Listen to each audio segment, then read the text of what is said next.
இதுக்கு என்ன பார்க்க போகிறோம்னா Praveshika paper 3 model question paper பார்க்க போகிறோம். February 2026 அப்படிது. இது வந்து முழுக்க மாடல் கொஷின் பேப்பர் மட்டும்தான். யாருமே வந்து இது சபாவுடைய கொஷின் பேப்பர் அப்படின்னு சொல்லிட்டு இந்த எக்ஸாம்க்கு வரும் அப்படின்னு சொல்லிட்டு நீங்கள் நினச்சிக்க வேண்டாம்.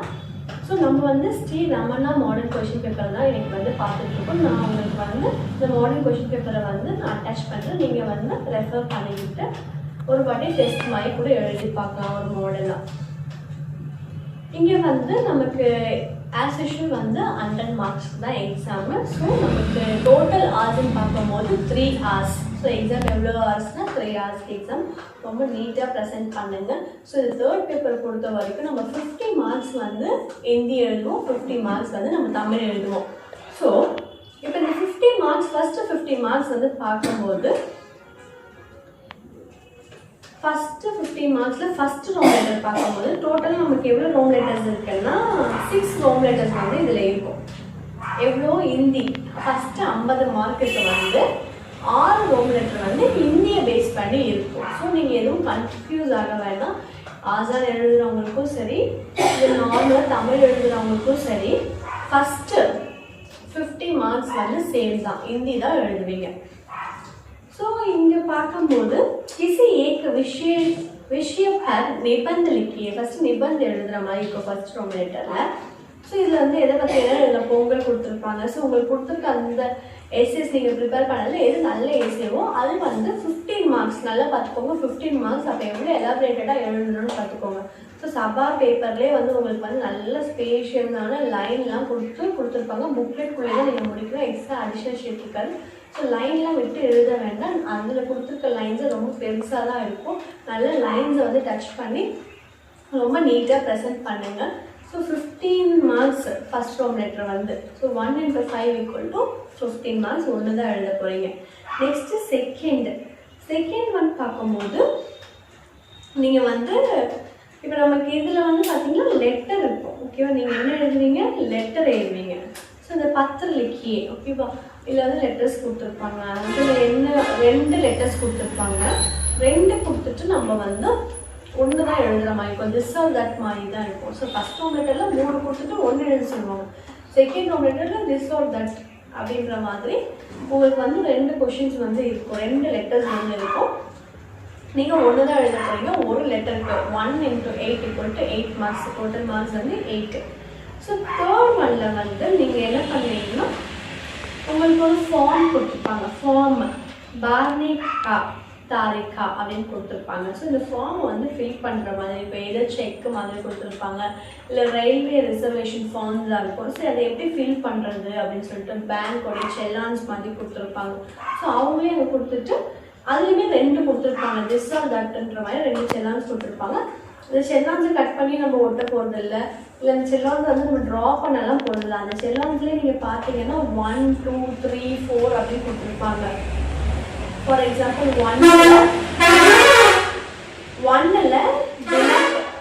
வந்து தினக்குன்னு கொடுத்துட்டாங்கன்னா விச் மீன்ஸ் டேட். ஓகேவா, அந்த 1ன்னு போட்டுட்டு அந்த 1 ரோம் லெட்டர் போட்டுட்டு டேட் என்ன டேட்டோ அந்த டேட்டை வந்து மென்ஷன் பண்ணுற மாதிரி இருக்கும் நீங்கள். ஓகேவா, அப்புறம் வந்து ருப்பியா அப்படின்னு கொடுத்துருந்தாங்கன்னா 2ல் 2 போட்டு ருப்பியாவை வந்து ஃபில் பண்ணுற மாதிரி எவ்வளோ ருப்பீஸோ அந்த ருப்பீஸ் எழுதுகிற மாதிரி இருக்கும். ஸோ 1, 2, 3ன்னு உங்கள் ஆன்சர் புக்லெட்டில் தான் நீங்கள் எழுத போகிறீங்க. ஸோ இதுலேயே எழுத போகிறீங்க, கொஷின் பேப்பர் தான் எழுத மாட்டீங்க. 1, 2, 3ன்னு போட்டுட்டு அந்த என்ன நம்பர் கொடுத்துருக்கோமோ அந்த 1, 2, 3 எடுத்து போட்டுட்டு அதுக்கான ஆன்சரை புக்லெட்டில் தான் எழுத போகிறீங்க. நெக்ஸ்ட்டு 4th ரோம் லெட்டர் வந்து நீங்கள் நல்லா வந்து ப்ரிசஸ் ரைட்டிங் வந்து எழுதணும். ஸோ நமக்கு ஒரு ஒவ்வொரு பேராகிராஃபும் கொடுத்துருவாங்க. ஸோ அதில் வந்து நீங்கள் கூல் ஷப்ட் எல்லாமே எழுதுகிற மாதிரி இருக்குது. எவ்வளோ வேர்ட்ஸ் வந்து இருக்குது டோட்டலாக கொடுத்துருக்காங்க. ஏன்னா அது நிமோலிக். ஸோ இதில் வந்து 1 தான் கொடுத்துருப்பாங்க. 1 × 5 மார்க்ஸ். உங்களுக்கு எதெல்லாம் ரொம்ப பெரிய ஓல்ட் எஸ்ஏ மாதிரி பேராகிராஃப் மாதிரி கொடுத்துருப்பாங்க. இந்த பேராகிராஃபில் எதெல்லாம் இம்பார்ட்டண்ட்டோ அதை எழுதுவீங்க. ப்ரிசஸ் ரைட்டிங் மாதிரி ரஃப் டிராஃப்ட்டு பேராகிராஃப்லாம் கொடுத்துட்டு எழுதலாம். ஸோ எவ்வளோ வேர்ட்ஸ் வந்து அதில் இருக்குது அப்படின்னு சொல்லிட்டு. Next 5th Rome letter. So இந்த 5th ரோம் லெட்டரில் வந்து अपनी प्रांतीय भाषा में अनुवाद कीजिए. ஸோ अनुवाद ட்ரான்ஸ்லேட் பண்ணணும்.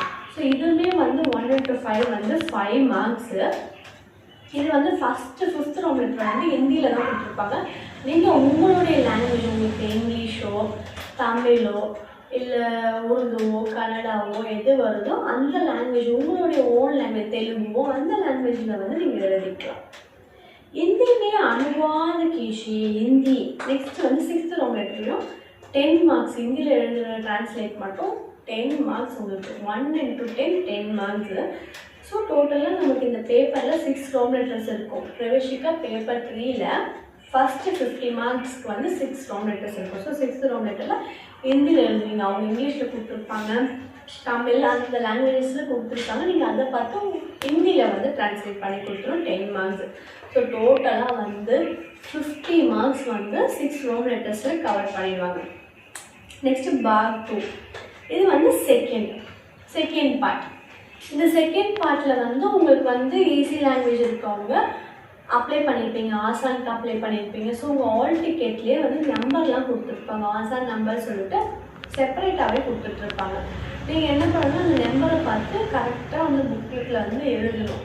எழுதிட்டு நீங்கள் அங்கேயும் வந்து உங்களுக்கு அதில் வந்து எப்படி கொடுப்பாங்கன்னா, நீங்கள் அதுலேயுமே தமிழில் தான் எழுதுகிற மாதிரி இருக்கும், கொஞ்சம் ஈஸியான தமிழில் எழுதுகிற மாதிரி இருக்கும். ஸோ கொடுத்துருக்கிறத வந்து தமிழில் கொஷின் ஆன்சர்ஸ் மாதிரி ஹிந்தியில் கொடுத்துருப்பாங்க, அது தமிழில் வந்து நீங்கள் ட்ரான்ஸ்லேட் பண்ணலாம். அப்புறம் இன்னொரு ரோம் லெட்டரில் வந்து தமிழ் ஹிந்திலே தான் கொடுத்துருப்பாங்க. அந்த ஹிந்திலே இருக்கிறத வந்து அந்த கொஷின் மாதிரி கேட்டிருப்பாங்க, அந்த கொஷினுக்கு ஆன்சர் பண்ணுற மாதிரி தமிழில் எழுதணும். இன்னொன்று வந்து ட்ரான்ஸ்லேட் பண்ணுற மாதிரி எழுதலாம். அப்புறம் வேர்ட்ஸ் மாதிரி கொடுத்துருப்பாங்க, அந்த வேர்ட்ஸுக்கு வந்து நீங்கள் மீனிங் எழுதுகிற மாதிரி இருக்கும். ஸோ இதெல்லாம் ஈஸி தமிழ் எடுப்பாங்கல்ல அவங்களுக்கு, ஸோ அது தமிழில் தான் எழுதுகிற மாதிரி இருக்கும். பட் பேப்பர் வந்து ஹிந்தியில் கொடுத்துருப்பாங்க. ஹிந்தியில் படிச்சுட்டு அதுக்கு ரிப்ளை வந்து ஆன்சர் த ஃபாலோயிங் கொடுத்துருந்தாங்கன்னா ஹிந்தியில் அதுக்கு ஆன்சர் பண்ணணும், தமிழில் ஆன்சர் பண்ணணும். அதேமாதிரி ட்ரான்ஸ்லேட்டும் கொடுத்தா நீங்கள் வந்து தமிழில் ட்ரான்ஸ்லேட் பண்ணணும். தென் வேர்ட்ஸ் கொடுத்துட்டு அதுக்கான மீனிங் கேட்டாங்கன்னா வேர்ட்ஸ் வந்து தமிழ்லேயே தான் அதுக்கான மீனிங் வந்து எழுதணும். நெக்ஸ்ட் அதே மாதிரி எஸ்ஏ ஒன்று எழுத சொல்லியிருப்பாங்க, அதையும் வந்து நீங்கள் தமிழ் எழுதுகிற மாதிரி இருக்கும். இது ஈஸி லாங்குவேஜ் பசங்களுக்கு. ஸோ நம்ம நார்மல் தமிழ் பசங்களுக்கு வந்து பார்ட் 2 இதில் பார்க்கும்போது பேப்பர் கொடுத்துருப்பாங்க. ஏதேனும் 2 குறள்களுக்கு, ஸோ இந்த மாதிரி குறள் கொடுத்துருப்பாங்க, அதுக்கு வந்து இடம் சூட்டி எழுதுகிற மாதிரி இருக்கும். ஸோ அப்போ இங்கே ஃபஸ்ட்டு என்ன கொடுத்துருப்பாங்கன்னா 10 மார்க்ஸ் ஃபஸ்ட் ரோம் லெட்டர். இதுலையுமே வந்து நமக்கு வந்து 4 ரோம் லெட்டர்ஸ் இருக்கும். எதிலும் 2 குறள்களுக்கு அப்படின்னா ஏதாவது 2 குறளுக்கு வந்து நீங்கள் வந்து எழுதுகிற மாதிரி இருக்கும். 10 மார்க்ஸ் இடம் சூட்டி மாதிரி எழுதணும். நீங்கள் எதிலும் 3 வினாக்களுக்கு ஒரு பக்கம் அளவுக்கு விடை அளிக்க. ஒரு பக்கம் மீன்ஸ் ஒரு சைட் ஃபுல்லாக வந்து எழுதணும், ஆன்சர்ஸ் வந்து எழுதணும். ஸோ இங்கே வந்து பார்த்தீங்கன்னா உங்களுக்கு R to U வரைக்கும் கொடுத்துருப்பாங்க கொஷின்ஸு. ஸோ டோட்டலாக 6 கொஷின்ஸ் கொடுத்துருப்பாங்க. நீங்கள் வந்து 3 கொஷின்ஸ் தான் அட்டென்ட் பண்ண போகிறீங்க செகண்ட் ரோம் லெட்டரில். இதுக்கான மார்க்ஸ் பார்த்தீங்கன்னா 15 மார்க்ஸ். அப்போ ஒரு கொஷினுக்கு 5 மார்க்ஸ். அப்போ 3 அட்டென்ட் பண்ணிங்கன்னா 3 into 5 = 15 மார்க்ஸு. ஸோ ஒரு பக்கம் கண்டிப்பாக எழுதணும், ஒரு பக்கமாக ஒரு சைட் ஃபுல்லாக எழுதணும் நீங்கள். ஸோ 3 தான் எழுதுவீங்க. அதேமாதிரி third row letter. Third row லெட்டர்லையும் ஏதேனும் 2க்கு இடம் சூட்டி ஒரு விளக்கம் தருக அப்படின்னு சொல்லிட்டு கொடுத்துருக்கு. ஸோ இதில் ஆலேருந்து இ வரைக்கும் இருக்குது. 4 கொடுத்துருக்காங்க. இந்த 4ல் அவுட் ஆஃப் 2 எனி 2 எழுதுவோம். ஸோ 1க்கு 5 மார்க்ஸு, 2க்கு 10 மார்க்ஸ். அப்போ 2 into 5 10 மார்க்ஸ்ன்னு சொல்லிட்டு எழுதுகிற மாதிரி இருக்கும். ஸோ இந்த தமிழ் எழுதும் போதுமே வந்து ஹிந்தியை முடிச்சுட்டு பார்ட் 2 போட்டுட்டு தமிழ்னு போட்டுட்டு அழகாக ரோமன் லெட்டர்ஸ் எழுதிட்டு என்னென்ன ரோம் லெட்டர்ஸ் ஃபஸ்ட்டு எழுதுனா ஃபஸ்ட்டில் 1ஆ 2வா இல்லை 5வா எதுன்னு பார்த்து எழுதணும். அதே மாதிரி செகண்டா ஆவா இல்லை ஈ எழுதுறீங்களா இல்லை ஊ எழுதுறீங்களான்னு பார்த்துட்டு எழுதணும். தேர்ட்லேயுமே அதே மாதிரி தான் பண்ணணும். இப்போ 4th ரோம் லெட்டர் பார்க்கும்போது ஏதேனும் 3 வினாக்களுக்கு ஒரு பக்கத்தில் மிகமால் விடை அளிக்க அப்படின்னு சொல்லிட்டு விடை எழுதுக அப்படின்னு சொல்லி கொடுத்துருக்கு. மிகாமல் விடை எழுதுக அப்படின்னு சொல்லிட்டு கொடுத்துருக்கு. ஆலேருந்து ஊ வரைக்கும் வந்து இதுலேயுமே ரோம் லெட்டர்ஸ் கொடுத்துருக்காங்க. இதுலேயுமே 3 அட்டென்ட் பண்ணணும். அப்போ 1க்கு வந்து 5 மார்க்ஸு. ஸோ 3 எழுதுங்க. 3 into 5 = 15 மார்க்ஸு. ஸோ ஆலேருந்து ஊ வரைக்கும் கொஷின்ஸ் இருக்கும். இதுலேயுமே ஏதாவது 3 கொஷின்ஸ் தான் எழுதுவீங்க. ஸோ இப்பயும் நான் சொல்கிறேன், சவாலில் கொடுக்குற பேப்பருடைய லைன்ஸே வந்து ரொம்ப ஸ்பேஷியஸாக இருக்கும். ஸோ நீங்கள் ஒரு லைன் விட்டு எழுதுன்னு அவ்வளோ சீக்கிரம் எழுது.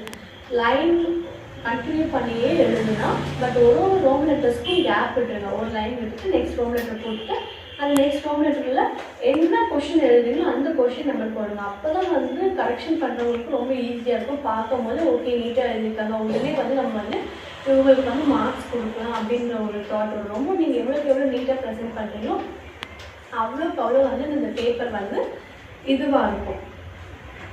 ஸோ இந்த அப்போ பார்க்கும்போது தமிழ் எழுதுகிற பசங்களுக்கு பார்ட் 2 ஓகே பார்ட் 2ல் வந்து தமிழ் பேப்பரில் 50 மார்க்ஸ். இந்த 50 மார்க்ஸ்க்கு வந்து 4 ரோம் லெட்டர் இருக்கும். ஃபஸ்ட் ரோம் லெட்டரில் வந்து 2 எழுதுகிற மாதிரி இருக்கும், செகண்ட் ரோம் லெட்டரில் 3 எழுதுகிற மாதிரி இருக்கும், தேர்ட் ரோம் லெட்டரில் 2 எழுதுகிற மாதிரி இருக்கும், ஃபோர்த் ரோம் லெட்டரில் 3 எழுதுகிற மாதிரி இருக்கும்.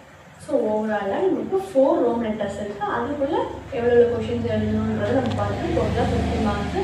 ஸோ 3 இயர்ஸ் டைம் கொடுப்பாங்க. ரொம்ப நீட்டாக அழகாக ப்ரெசென்ட் பண்ணுங்கள். மொத்தமாக வந்து நமக்கு 100 மார்க்ஸ். தமிழ் 50, அப்புறம் ஹிந்தி 50 சொல்லிட்டு ஃபஸ்ட்டு ஹிந்தி நெக்ஸ்ட்டு தமிழ். ஓகேவா? தன்யவாத்.